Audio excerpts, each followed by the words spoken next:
slušajte me ovako, ukrali su nam mašinu za štampanje novac. To ne sme da se desi. Idemo sad tamo da gi se napijemo, krv, mašina je naša. Mi ćemo samo da sticamo pare. Ajmo, pakujte se po auta, tagujte lokaciju i krećemo.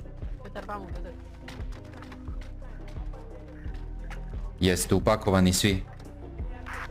Ajmo polako. Jeste tagovali svi na GPS-u?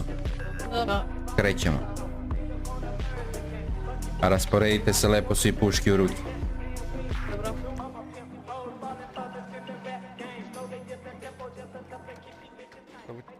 Ajmo vamo svi.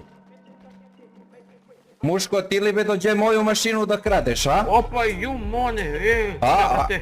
Predaj se. Opa, To si došao moju mašinu da kradeš, be, alo? a nisu ja, brate, neko drugi, ja sam ođe. To je to, aj neće te diram, znači nemoj da mi kradeš pare, bre, moj leba. Čekajte, ovaj hoće da pliva u